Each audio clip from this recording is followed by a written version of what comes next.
Estás escuchando JP Talks por JP Advisors, abogados y asesores de negocios. Un podcast de actualidad legal donde hablamos de novedades regulatorias, legislativas, judiciales y demás temas legales aplicables al mundo de los negocios. Nuestro objetivo es compartir con ustedes conocimientos prácticos basados en nuestra experiencia que les ayuden a manejar de forma creativa el desarrollo de sus negocios y a obtener los resultados deseados dentro del marco legal vigente. Para esto, contamos además en cada episodio con expertos de diferentes áreas que aportan su visión sobre la actualidad. Bienvenidos a esta nueva entrega de JP Talks por JP Advisors. En esta ocasión les estaremos acompañando Julio Cano Roldán, asociado senior de la firma, especializado en litigios civiles, comerciales y administrativos, y Rosa Díaz Abreu, socia del área de litigios y asuntos laborales. Pues en el día de hoy queremos tratar un tema que para muchos es limitado o desconocido o que lleva confusión, y nos trae a querer aclarar algunos puntos y poder colocar en su debida dimensión de qué se trata, y es el Poder Judicial de la República Dominicana. Y por eso hemos denominado este episodio como Poder Judicial 101, para poder dar una visión completa del ámbito judicial, de qué abarca y quiénes confluyen en él, y quién mejor que un magistrado de la Suprema Corte de Justicia para tener esta conversación. Magistrado Samuel Arias Arseno, bienvenido. Gracias por acompañarnos en el día de hoy. El magistrado Samuel Arias es egresado de la Universidad Nacional Pedro Enríquez Ureña en el 1990. Posteriormente, tras un ejercicio profesional en las diversas áreas del derecho, ingresa al Poder Judicial en el año 1998 como juez de primera instancia, donde va ascendiendo hasta ocupar la posición que actualmente ostenta en la Suprema Corte de Justicia como miembro de la misma.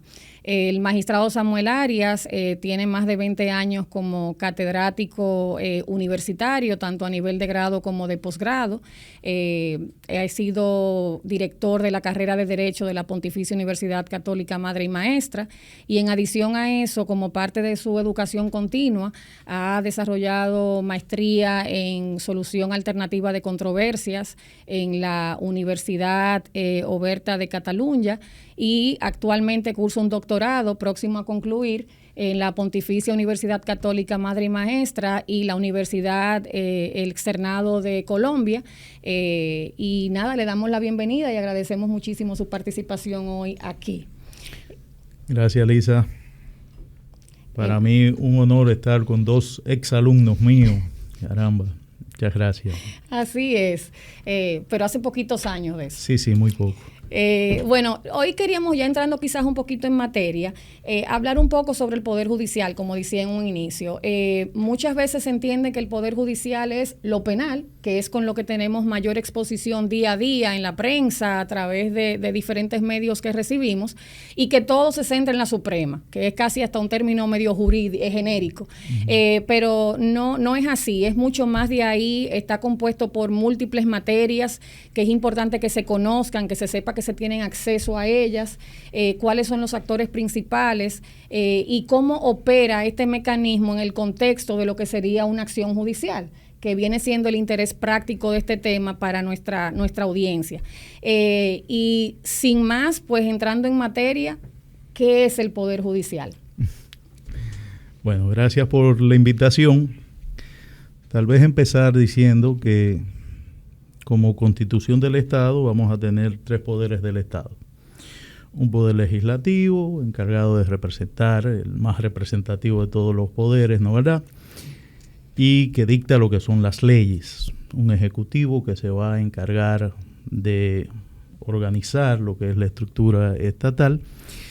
Y un poder judicial, que precisamente somos nosotros los jueces, que nos vamos a encargar de sencillamente hacer cumplir lo que son las reglas de juego establecidas en la sociedad. Es decir, que cada uno de los poderes del Estado tiene su importancia y su función propia. El del Poder Judicial es que sencillamente pone, o mejor dicho, juzga la conducta de los ciudadanos y de las instituciones también, y de las empresas, y mediante ello tiene que ponerle fin a los conflictos que surgen en la sociedad para poder lograr una convivencia pacífica. Magistrado, muchas veces cuando hablamos de Poder Judicial, podríamos pensar en que solamente se trata de jueces, pero me imagino yo que el Poder Judicial, aparte de jueces, se conforma por otros órganos que le permiten hacer esa función de impartir justicia. ¿Podría comentarnos cuáles son esos órganos? Vamos a hablar, porque hay mucha confusión a veces con qué es real y efectivamente o qué compone el Poder Judicial. Poder Judicial básicamente es jueces. Vamos a estar claros con eso, ¿no? Ahora, en la administración de justicia van a intervenir diferentes actores y lo que nosotros llamamos auxiliares de justicia.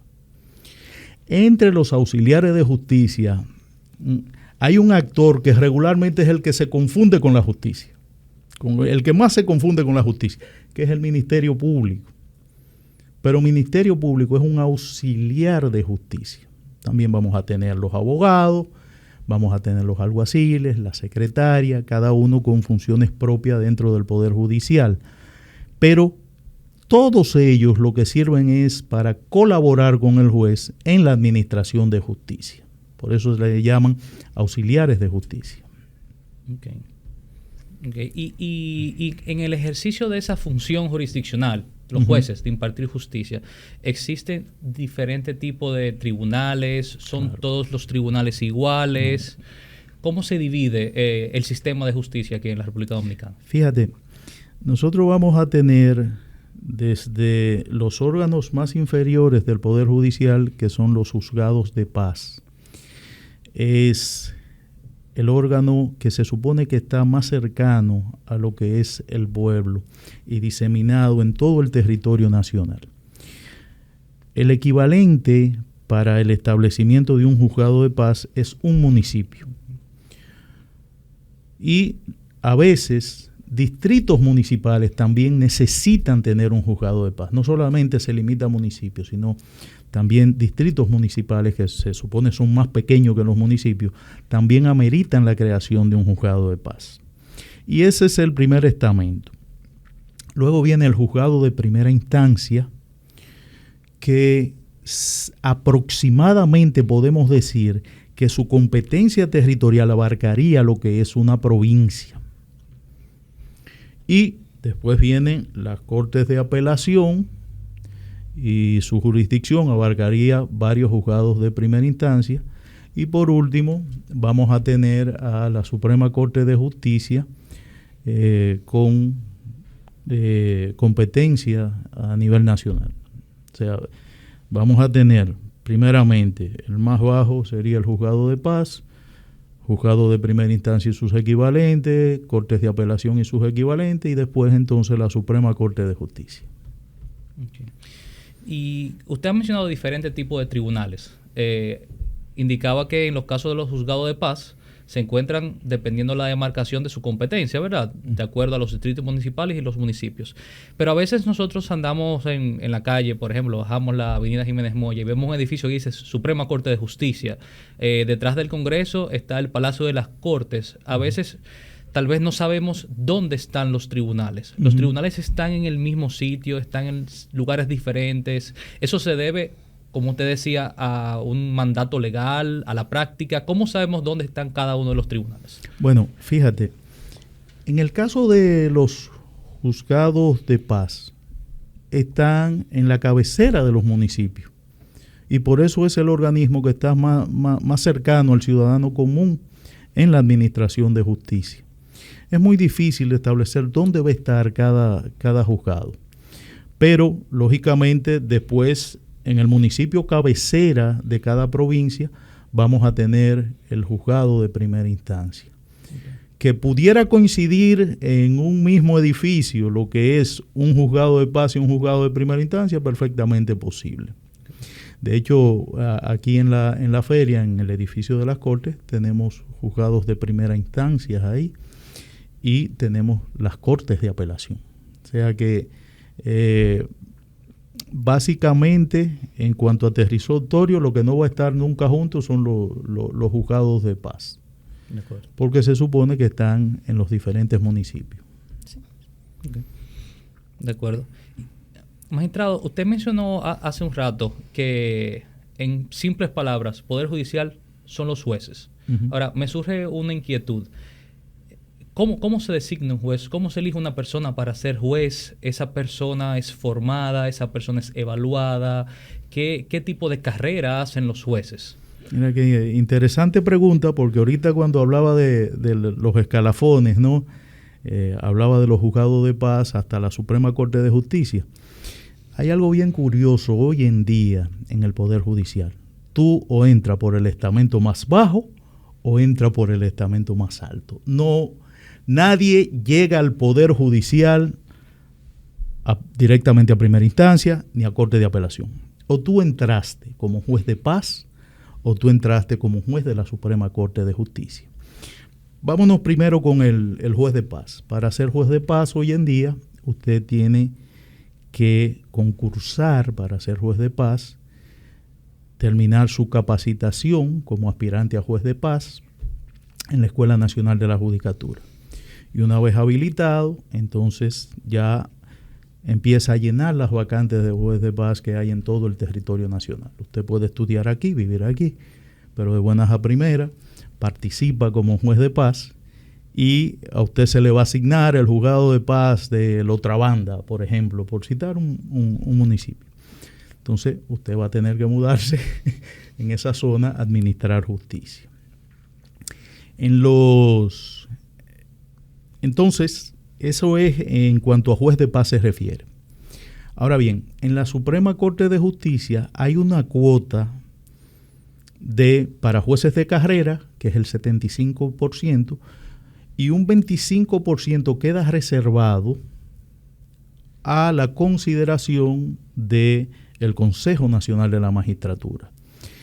Para tú ocupar esa cuota de ese 25%, tú no tienes que haber sido un juez de carrera, sino que puede ser un jurista distinguido que se le otorgue la posibilidad de pertenecer directamente a la Suprema Corte de Justicia. Repito, lo importante aquí es que o tú entras como aspirante a juez de paz o tú entras como juez de la Suprema Corte de Justicia, pero no hay la posibilidad de acceder a la carrera judicial como primera instancia o como corte de apelación.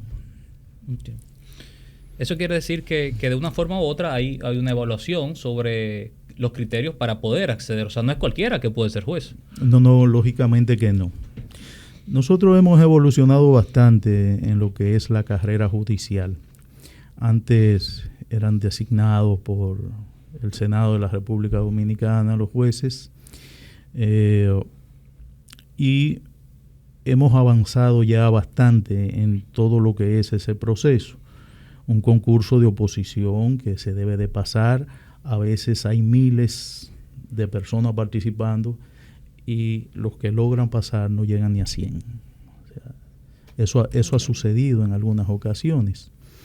Por eso hoy en día, pese a los concursos que se hacen, todavía hay plazas.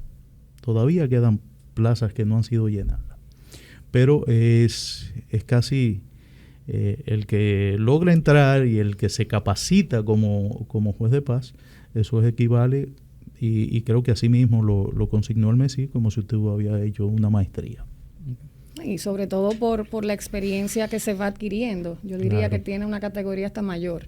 Y en esa misma línea, ¿hay algún requerimiento de capacitación continua cuando se ocupa una posición en determinada área, por ejemplo, en el ámbito civil o ya en el ámbito laboral? ¿Se requiere alguna especialización a medida que se va ascendiendo y que se va designando en áreas particulares?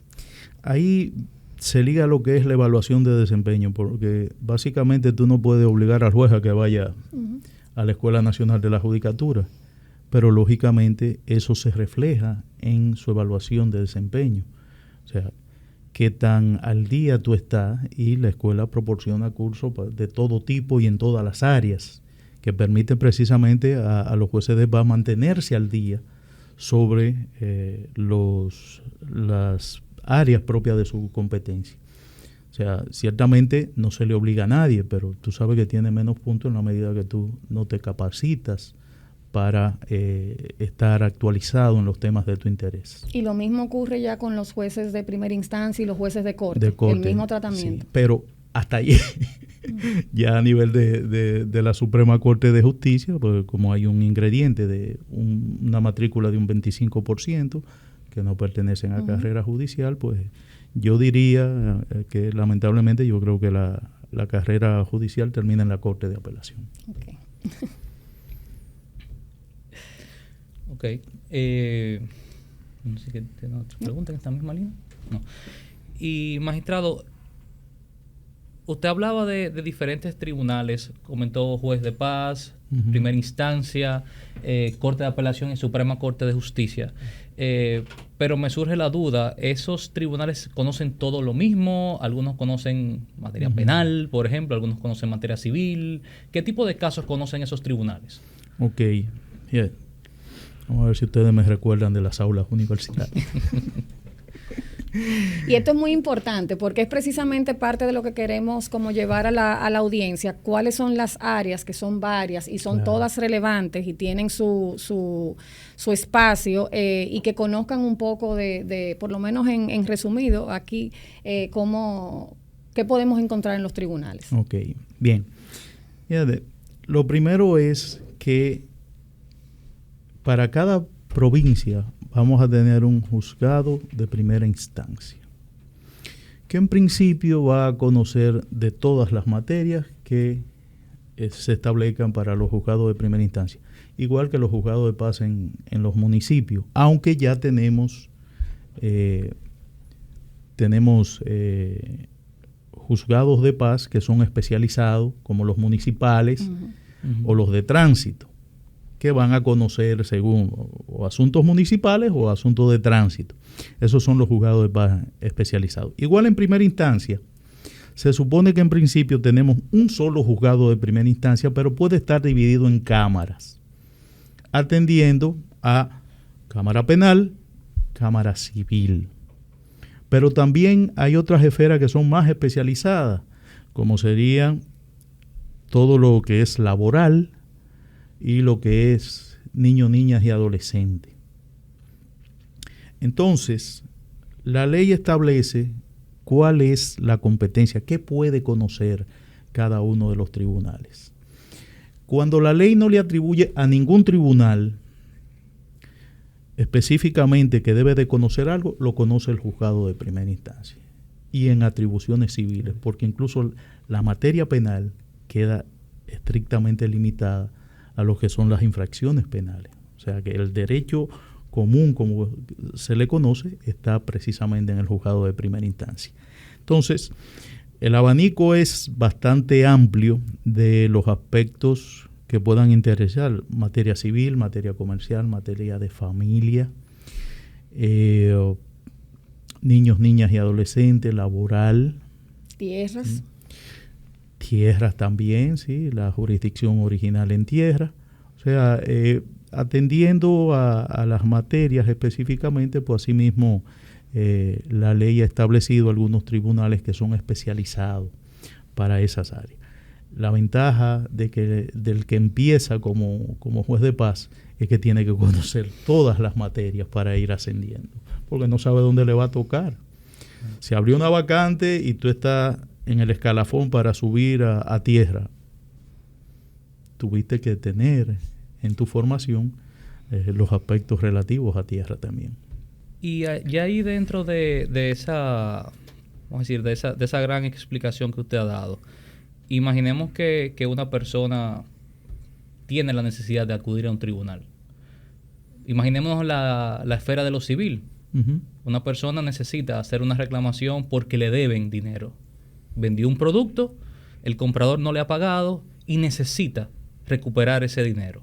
¿Cómo inicia ese proceso? ¿Qué hace ese vendedor, ese acreedor para poder reclamar ese pago?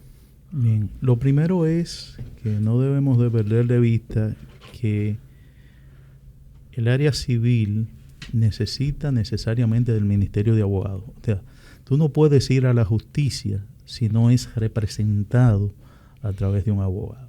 Y uno de los grandes problemas es que a veces las personas no tienen los recursos económicos, sobre todo en materia civil, para contratar los servicios de un abogado. Lo primero que hay que analizar es cuál es el monto de la deuda. Si el monto es inferior a los 20,000 pesos, cosa que ya casi ni sucede, por eso digo yo, óyeme, los juzgados de paz tienen muy poca atribución hoy en día. Así es. Pero entonces, si es por debajo de 20,000 pesos, le corresponde conocerlo a un juzgado de paz. Si es por encima de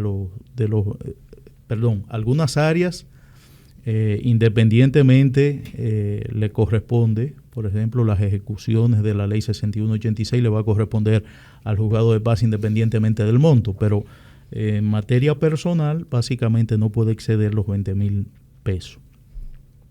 Entonces, si excede los 20,000 pesos es el juzgado de primera instancia, pero siempre se necesita el ministerio del abogado.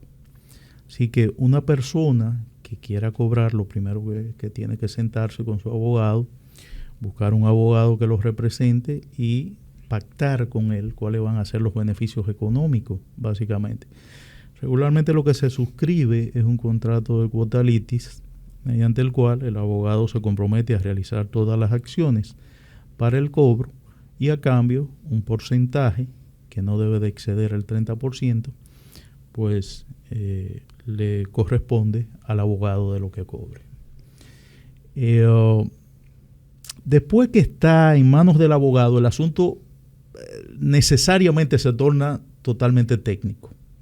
O sea, vamos a estar claros, o sea, ya es una cuestión de redactar la demanda, notificarla a través de un alguacil, esperar si la otra parte constituye abogado o no. Si constituye abogado, entonces fijar audiencia, darle el avenir correspondiente. O sea, ya ahí es más técnico el asunto y por eso es que se necesita precisamente el ministerio de un abogado experto en esos asuntos que pueda encaminar el procedimiento por buen camino.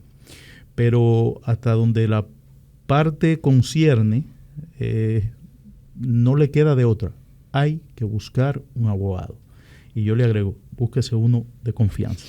Así es. Ahí viene un aspecto interesante y es que muchas veces cuando las personas reciben un acto de alguacil, que es lo que da inicio a las actuaciones que usted menciona, pues hay una aprensión grandísima. ¿Lo recibo? ¿No lo recibo? ¿Qué hago con esto? ¿Cuál sería la recomendación desde ese primer paso cuando una empresa o un particular recibe un acto que pudiera degenerar en una actuación judicial, que es cuando se apodera a un tribunal para que conozca de lo que se trata, o extrajudicial cuando son intentos, vamos a decir, amigables o fuera de los tribunales para lograr un objetivo? Eso puede ser un requerimiento de pago, donde a través de un auxiliar de la justicia, como lo es el alguacil, pues se le dice: págame, te doy tanto tiempo, o se le hace un requerimiento de entrega. En fin, hay actuaciones que no son judiciales aún, pero que igualmente son importantes. ¿Qué hacemos con ese inicio? ¿Cómo se debe manejar? Lisa, tú has hecho una de las preguntas más importantes en derecho. ¿Recibo o no recibo el acto? La verdad que yo me quedo pasmado cuando he oído personas que se acercan a uno y le dicen: no, el abogado me recomendó no recibir el acto. Y eso es para agarrarse la cabeza. Porque el hecho de que tú no recibas no significa que no se te va a notificar. La única diferencia es que no te vas a enterar del contenido del acto, y eso sí es grave. O sea, si tú no lo recibes, hay un mecanismo que el alguacil va a tener que hacer otro traslado, pero a la larga va a validar esa notificación. Pero no te entregó una copia. ¿Por qué? Porque tú te negaste a recibirlo. Entonces, eso puede contener lo que sea, y usted no se enteró porque no lo recibió. Entonces, lo más correcto es que usted reciba el acto, porque es la única forma de usted enterarse qué es lo que la otra parte le está requiriendo. Pero si no recibo, no puedo enterarme. Ahora, por no recibirlo, ¿hay algún efecto favorable a mí? Ninguno. Que no me entero. Y yo creo que estar desinformado de lo que está sucediendo, es más grave aún. Entonces, eso es lo primero. Entonces, después, con la cuestión de los requerimientos de pago, es bien interesante porque regularmente el título, el encabezado del acto, a veces no se corresponde con la realidad del acto. Por ejemplo, pero llama la atención. Que si llama, ¿no? Y asusta también. Claro. Por ejemplo, cuando le notifican a alguien, me imagino que ustedes como abogado en el ejercicio habrán pasado por eso, me acaban de notificar un mandamiento de pago. Y ustedes un viernes se agarran la mano en la cabeza y dicen, un mandamiento de pago, pero ¿y qué tú firmaste? ¿Cómo así? Léeme. Entonces, cuando el cliente finalmente le lee a ustedes lo que es, se dan cuenta que no es un mandamiento de pago, es una intimación de pago. Pero hay una diferencia del cielo a la tierra. Claro. Cuando al abogado del litigio le dicen que han notificado un mandamiento de pago, significa que hay un título ejecutorio. Y lo próximo que va a suceder es que usted lo van a ejecutar. Mientras que si es una intimación de pago, lo más es que van a solicitar, van a embargar conservatoriamente. O sea, ahí viene un proceso judicial. Pero ya cuando es un mandamiento de pago, ya el proceso está dado. Ya es vía de ejecución inmediatamente. Entonces, eso es muy importante, que se sepa distinguir cuando es una intimación de pago y cuando es un mandamiento de pago. Si usted firmó un pagaré notarial, entonces sí, es un mandamiento lo que le están notificando, por ejemplo. Si hay una sentencia ya, entonces sí es un mandamiento de pago. Pero si es una simple deuda, un pagaré ordinario de estos, ¿no? Pues sencillamente estamos hablando de una intimación de pago y no un mandamiento de pago.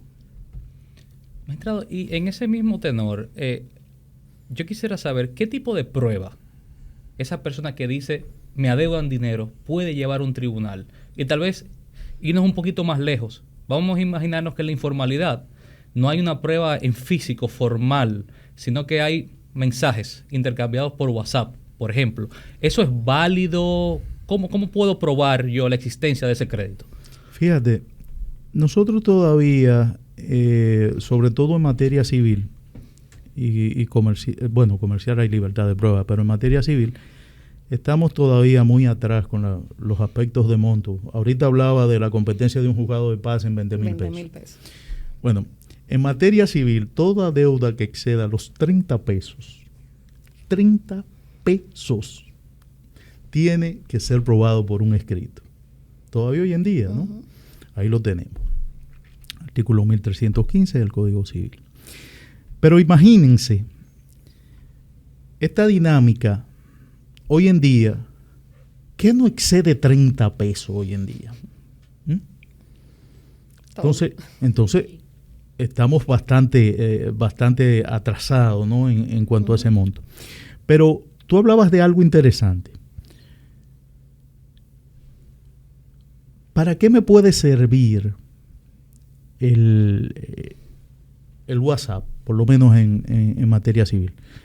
Bueno, ahí hay una escritura, puede haber una confesión de lo que es la deuda, o pudiera dejar entrever la existencia de una obligación. ¿Qué es lo que nosotros conocemos como un principio de prueba por escrito? Uh-huh. Me explico. En el WhatsApp dice, fulano, no te preocupes, estoy de viaje ahora, pero cuando llegue resuelvo ese asunto.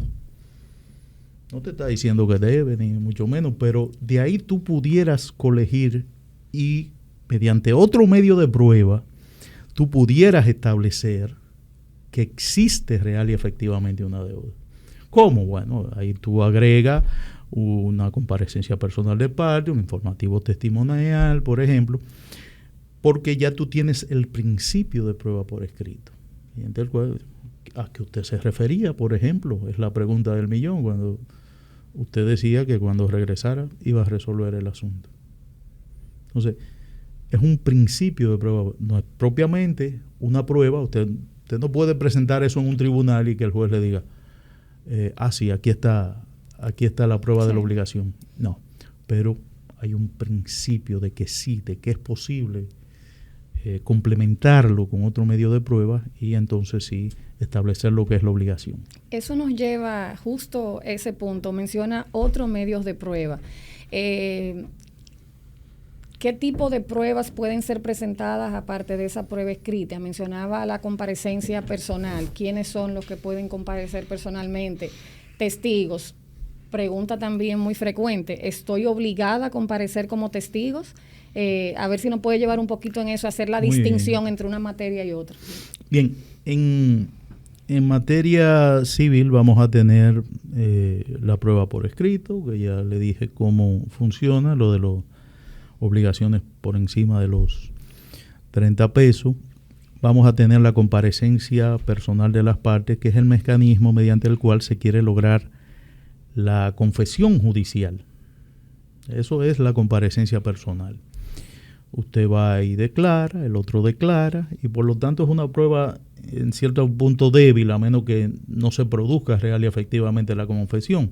Pero es sencillamente tu palabra contra la mía. ¿Y si es una empresa, cómo se hace representar? Se hace representar siempre por una persona física. Puede ser el gerente o cualquier persona que la empresa entienda que debe. Exacto. Que debe de representar. Y si es una persona física, perdón que le interrumpa, ¿tiene que ser la misma persona o también puede hacerse representar? No, tiene que ser la misma persona. Hay recientemente una decisión en ese mismo sentido de la Suprema Corte de Justicia, donde establece que usted no puede dar un poder para que otra gente lo represente en una comparecencia personal de las partes.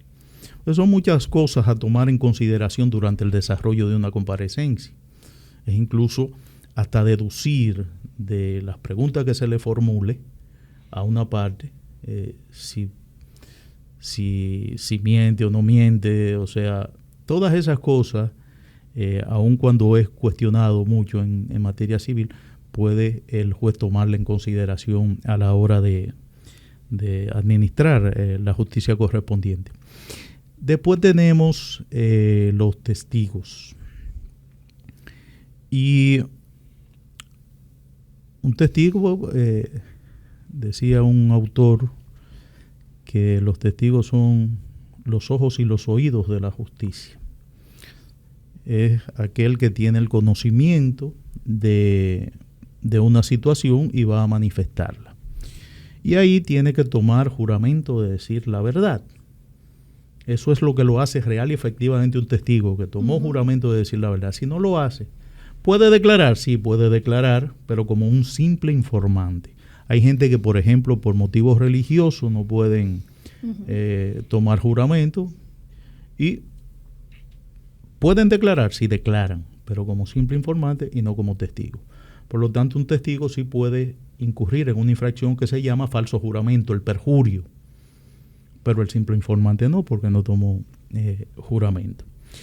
Ahora bien, ¿cuál es la consecuencia de que un testigo no asista, no quiera ir a ser testigo en un caso civil? Puede ser condenado a la suma de un máximo de 100 pesos.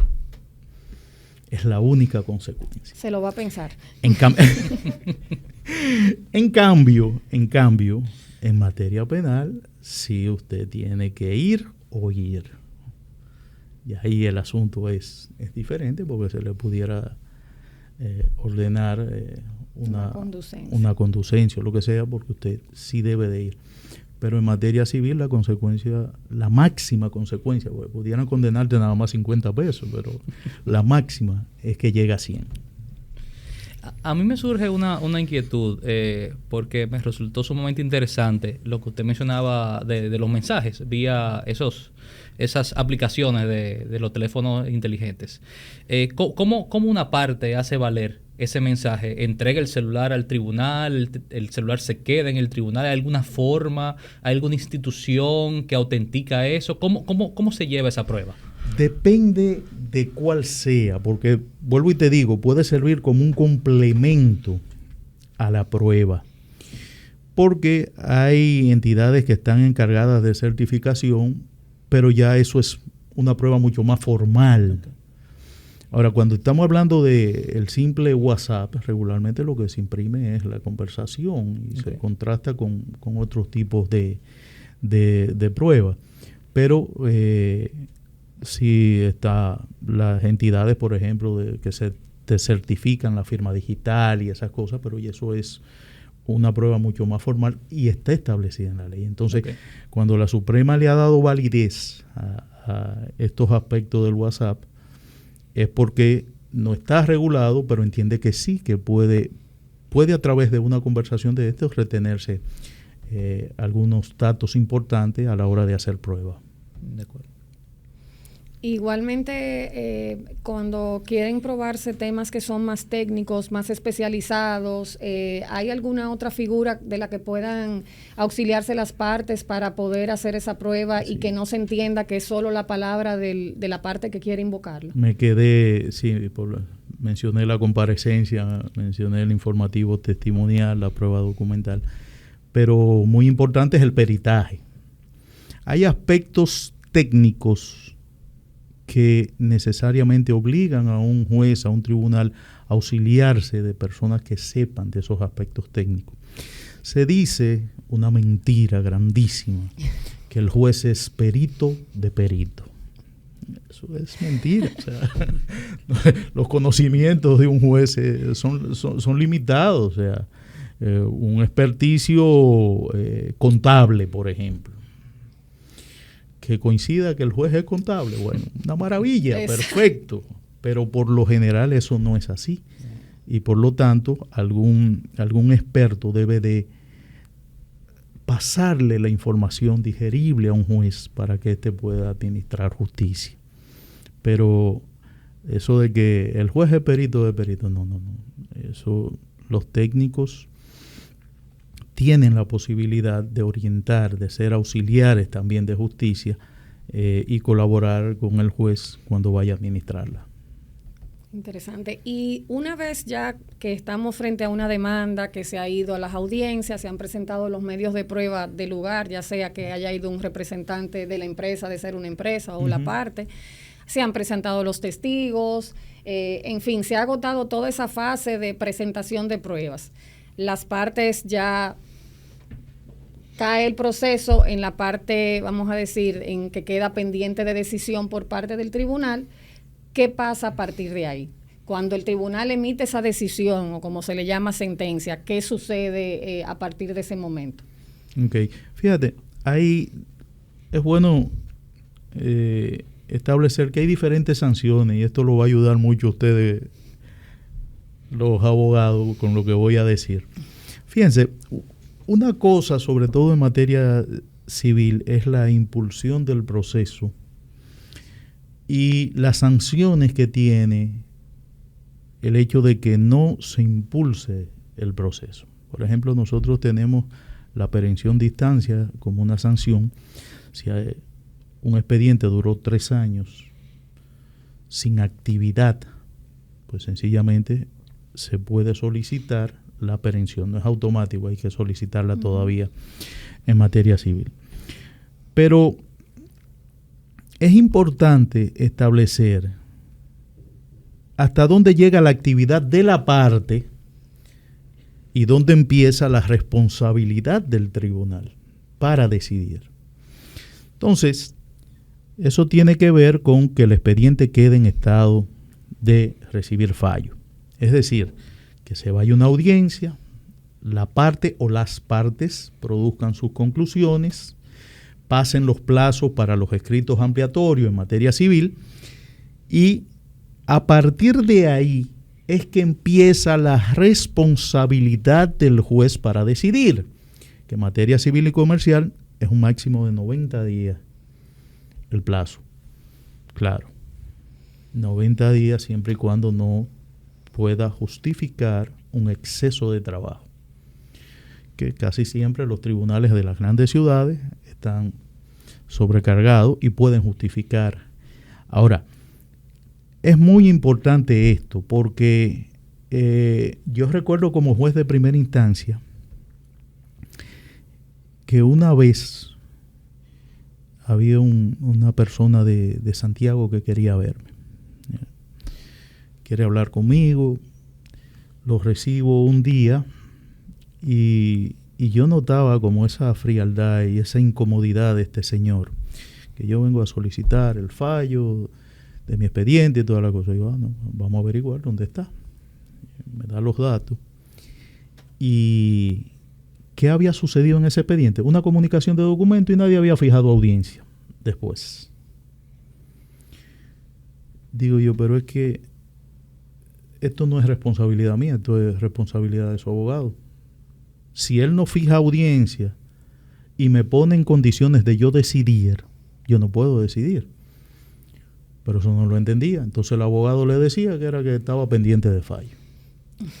Y el expediente no estaba pendiente de fallo. Entonces digo yo, pero el malo de la película viene siendo el juez. No, tiene necesariamente, cada cual tiene que jugar su rol. Si ya el expediente está en estado de fallo y yo no he podido decidir, entonces sí se carga a mí la responsabilidad. Pero hasta que el abogado no termine su proceso, no puede indicarle al juez que es el que está en falta. ¿Y qué resultados puede tener de un proceso? Se interpone la demanda en cobro de pesos, retomando el ejemplo que teníamos. ¿El juez qué puede hacer con eso? ¿Y qué recursos hay después de? Claro. ¿Me quedé con esa decisión o tengo opciones? Sí, no, indiscutiblemente, si la decisión te perjudica, pues entonces tú puedes interponer un recurso de apelación. ¿Quién va a conocer el recurso de apelación si es apelable? Primeramente porque la ley puede reglamentar. Una cosa es el derecho al recurso y otra cosa es el derecho a apelar, porque la apelación viene siendo un recurso.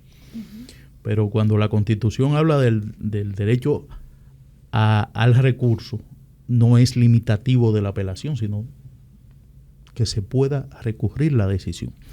Entonces, por ejemplo, una decisión que dicta un juzgado de paz, si no estoy conforme con ella, la puedo recurrir por ante el juzgado de primera instancia.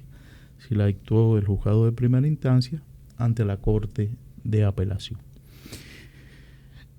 Una vez agotado el doble grado de jurisdicción, sea en el juzgado de primera instancia o sea en la Corte de Apelación, según se haya iniciado en un juzgado de paz o en un juzgado de primera instancia,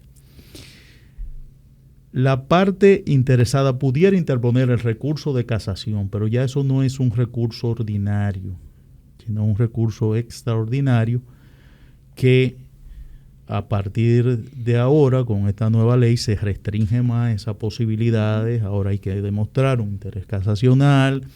Es muy diferente lo que tenemos hoy en día en casación que lo que teníamos anteriormente. Ustedes recuerdan, por ejemplo, que existía la posibilidad de que su recurso fuera declarado inadmisible si no cumplía con condenaciones por encima de los 200 salarios mínimos. Y el Tribunal Constitucional en un momento dado dice, eso es sencillamente irracional. El monto es irracional porque en muchos casos se quedan fuera de esa órbita. Sin embargo, el Constitucional dijo lo que hay que ajustar, no puede ser 200 salarios mínimos. Y a raíz de ahora, de esta nueva modificación, se estableció, se bajó, creo que, si mal no recuerdo, 50 salarios mínimos, que es una diferencia bastante grande de lo que eran los 200 salarios mínimos a 50 salarios mínimos. Muy interesante. Y en el grado de apelación, que vendría siendo el siguiente a la primera fase que habíamos comentado, igualmente se conocen las mismas pruebas, o sea, se tiene esa posibilidad de presentar los testigos, de aportar esa prueba escrita, los peritajes y demás. ¿Se conoce de esa forma? Sí, tenemos el recurso de apelación, tiene dos efectos básicamente, un efecto suspensivo mientras se conoce el recurso. Esa sentencia que se dictó no puede ser ejecutada, salvo que tenga ejecutoriedad provisional, pero eso es otro aspecto. El segundo aspecto es el aspecto devolutivo. Y esto significa que usted puede aportar los medios de prueba nuevos en este grado. No puede variar las pretensiones. O sea, si usted empezó pidiendo daños y perjuicios, usted no puede en grado de apelación saltar que es un cobro de peso. O sea, no, eso no. Pero para las mismas pretensiones que tengo de que se condenen daños y perjuicios, aporto en grado de apelación unos testigos, por ejemplo, o aporto un peritaje. Eso es totalmente válido. O sea, cuando volvemos a conocer en grado de apelación, sobre todo pruebas que no se presentaron en primer grado, pueden perfectamente ser acreditadas en grado de apelación.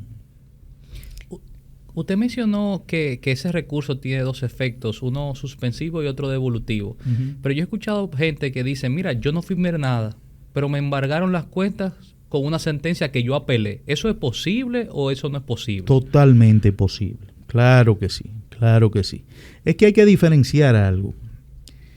Tú puedes embargar retentivamente con un título y la sentencia es un título. Ahora, como medida conservatoria, tú puedes embargar retentivamente, porque a la larga el embargo retentivo es una medida conservatoria. Que se apeló, no hay problema. Lo que nunca voy a poder pasar de ese estamento conservatorio al ejecutorio antes de que la sentencia adquiera autoridad de cosa irrevocablemente juzgada. Pero como medida para asegurar mi crédito es perfectamente válido. Por eso tú ves que en grado de apelación no es nada recomendable. Hay abogados que dicen que se levante un determinado embargo retentivo porque la sentencia está recurrida. Debes de probar algo más, el agravio que te está causando eso, pero no por el simple hecho, como si fuera un automaticismo, que por el hecho de estar recurrida en apelación no se puede hacer los ajustes necesarios para garantizar ese crédito que ya está consignado en una decisión judicial. ¿Tiene ese tercero afectado por ese embargo, ese deudor, alguna acción o recurso para que se levante esa medida que fue interpuesta en su contra? Él pudiera ir al juez de los referimientos y solicitar el levantamiento, y ahí es donde digo que usted debe de demostrar algo más que no sea simplemente que la sentencia está recurrida en apelación, sino, como ustedes saben, el referimiento, usted tiene que demostrar cuál es la urgencia que motivaría la adopción de la ordenanza en referimiento. Así es. Muy bien. Ya entrando en otro tema relacionado, pero cada vez más vemos cómo las empresas contratantes en diferentes industrias y contratos de distinta naturaleza, pues incluyen métodos alternativos de soluciones de las controversias que pudieran surgir a raíz de ese contrato. Y lo hacen desde el prever un proceso de mediación para evitar tener que llegar al conflicto mayor, hasta ya el arbitraje, que es cuando definitivamente entre ellas no puede haber una solución amigable. Y sería interesante conocer cuál es la posición de la Suprema Corte de Justicia con relación a estos mecanismos. Mira, hay que diferenciar el tipo de mecanismo, es lo primero. Porque hay mecanismos que son de autocomposición, como tenemos la conciliación, la mediación, y las partes se comprometen a acudir a estos mecanismos. Si logran un acuerdo, bien; si no logran un acuerdo, también. Las puertas de la justicia siempre estarán abiertas si no se logra un acuerdo en ese sentido. Sin embargo, cuando hablamos ya del arbitraje, estamos hablando de un procedimiento, para que se me pueda entender, sustitutivo de lo que es la justicia. Las partes han llegado al acuerdo de que en vez de someter su controversia a los jueces ordinarios, lo van a someter a árbitros. ¿Es siempre posible? No, claro que no. Tiene sus limitantes y por lo general esa limitante es el orden público. No puedo un asesinato, por ejemplo, decir vamos a resolver esto por la vía del arbitraje, lógicamente. Entonces, tiene sus límites. Pero una vez establecida la cláusula y siendo el objeto arbitrable, pues entonces sencillamente nos olvidamos de lo que es la justicia ordinaria y conocemos en arbitraje la diferencia, ¿no? El árbitro o los árbitros emitirán lo que es un laudo. ¿Se puede recurrir ese laudo? No. La respuesta es no. Pero hay mucha confusión en torno a eso, porque sí la ley permite una acción en nulidad del laudo. ¿Y dónde es que viene la confusión? Que quien conoce esa acción en nulidad es la Corte de Apelación. Entonces la gente asimila que si es la Corte de Apelación es un recurso de apelación. No. ¿Cuál es la diferencia? Ya yo hablé ahorita de cuáles son los efectos de el recurso de apelación, un efecto suspensivo, un efecto devolutivo. La acción en nulidad, tú tienes que establecer cuáles son las causas de nulidad que limitativamente te señala la ley de arbitraje comercial. Creo que es el artículo 39 o 40, si mal no recuerdo. Y tú tienes que ubicarte y demostrarle que ese laudo es nulo por haber violentado una de esas causas de nulidad que establece limitativamente la ley. En un recurso ordinario tenemos sencillamente efecto suspensivo, efecto devolutivo, conocemos todo de nuevo, pero en una acción en nulidad no. O sea, no es que vamos a discutir si la indemnización tuvo mal o tuvo bien, sino se violentó el orden público, hay una falta de capacidad de una de las partes. Eso es lo que se discute específicamente cuando es una acción en nulidad del laudo. Muy bien, muy bien. Y ya quizás para ir concluyendo, queríamos conocer qué avances ha tenido la Suprema Corte de Justicia relevante para los usuarios del sistema, qué cosas se prevén a futuro para mejorar y eficientizar ese uso del Poder Judicial por parte de la audiencia. Bueno, ¿me lo va a limitar a la Suprema o al Poder Judicial? No, al Poder Judicial. Podemos ampliarlo, claro que sí. Sí, prefiero hablarlo así. Yo creo que el Poder Judicial tiene sus avances significativos. En primer lugar, esto de la carrera judicial que hablábamos anteriormente, esa capacitación de los jueces a través de una Escuela Nacional de la Judicatura dista mucho a lo que era antes. Y usted tener gente especializada administrando justicia, yo creo que es un gran avance. Todavía hay cosas que debemos de resolver. Yo hablaba, por ejemplo, de la distribución de los tribunales. Y hay sitios que de verdad hay un tribunal porque el legislador de esa comarca no fue lo suficientemente astuto de solicitar y que le aprobaran la creación de un juzgado de paz. Pero a veces son juzgados de paz muertos, ¿no? Ahí no hay ninguna actividad posible.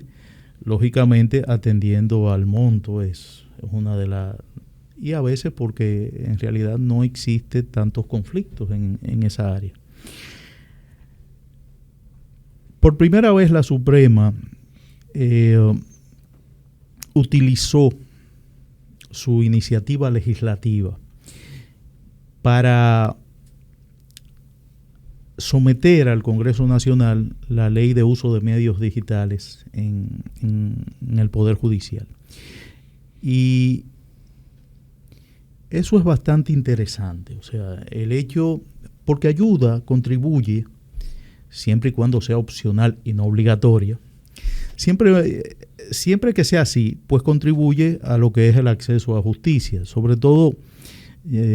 Yo siempre establecía, ya la ley se lo llevó, pero decía, ¿qué sentido tiene la celebración de una audiencia civil en casación? lo único que me gustaba es que veía gente y podía saludar.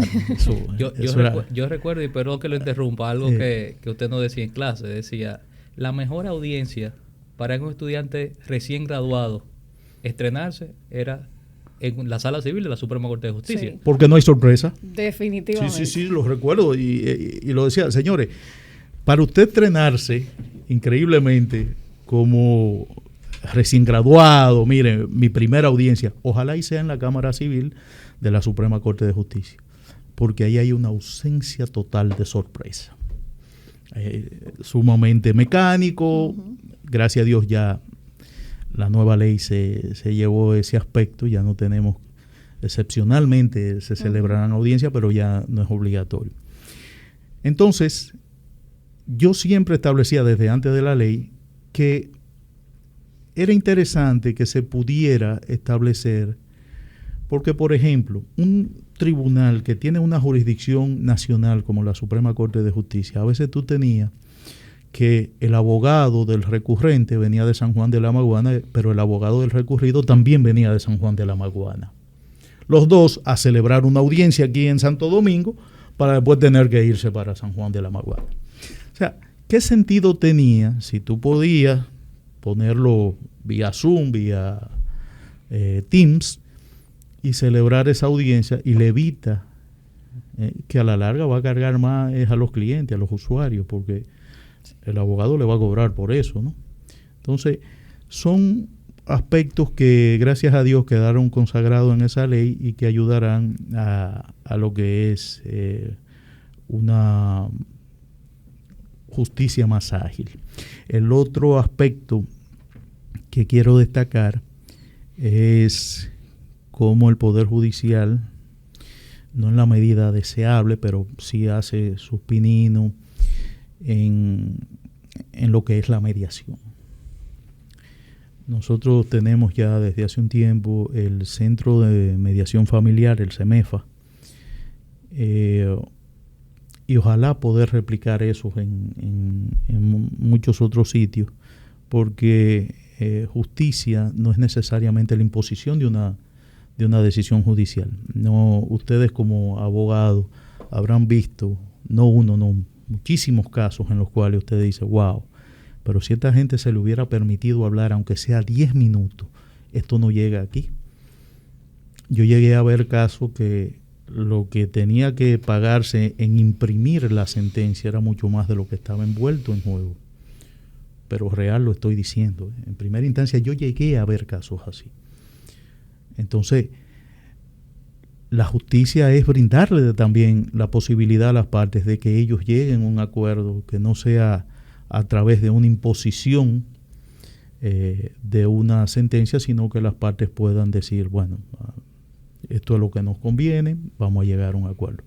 Tenemos que desarrollar esa cultura de que no todo tiene que resolverse en un tribunal.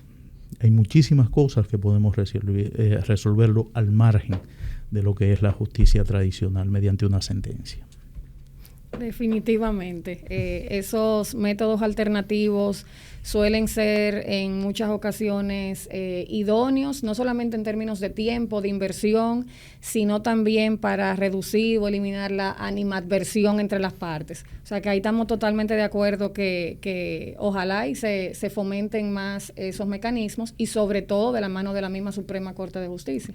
O sea y definitivamente porque hay gente que dice, bueno, pero los jueces se van a quedar sin trabajo. No, siempre va a haber trabajo, no se preocupen siempre. por eso. Eso no va a ser un problema. Pero qué importante sería que los abogados tomen conciencia, que los empresarios, el ciudadano común y corriente aprenda a dialogar, que podamos resolver una gran parte de nuestro conflicto a través del diálogo, prolongar una convivencia pacífica sin necesidad, porque señores, es triste decirlo, pero a veces una decisión judicial, en vez de resolver el problema, lo que lo agrava. Sí, claro que sí. Vamos a estar claros con eso. Yo soy juez, pero es la pura realidad. Entonces, ojalá vayamos fomentando una cultura de diálogo en la resolución de los conflictos. Así es. Excelente, así es. Bueno, hemos llegado al final de esta nueva entrega de JP Talks. Agradecemos muchísimo su asistencia en el día de hoy, el apoyo con el desarrollo de este tema y a nuestra audiencia, por supuesto. Gracias por acompañarnos. Esperamos que esta conversación sea o haya sido de mucha utilidad y que sea productiva para entender que hay varias materias aparte de la penal en lo que respecta al ámbito judicial. Tenemos la materia laboral, la civil, la comercial, la administrativa, la inmobiliaria. O sea, tenemos varias áreas. Estamos dirigidos en ese campo por jueces que están capacitándose constantemente, que son evaluados y que deben emitir una decisión que posteriormente puede ser objeto de recursos, que si una apelación, que debemos estar preparados en nuestros procesos para presentar pruebas y que tenemos diversas opciones. En fin, que se conozca un poquito más de qué hacer cuando recibimos una acción o cuando queremos interponerla y saber que tenemos un poder judicial que apoya en ese proceso y que cada vez más está tomando iniciativas, y eso debemos reconocerlo, para eficientizar. Es un camino que todavía debemos seguir recorriendo, que debemos seguir perfeccionando, pero en el que, sin lugar a dudas, lo positivo que tenemos es que ya iniciamos un proceso de cambio y de modificación de aspectos que son cruciales. Así que muchísimas gracias y hasta una próxima entrega.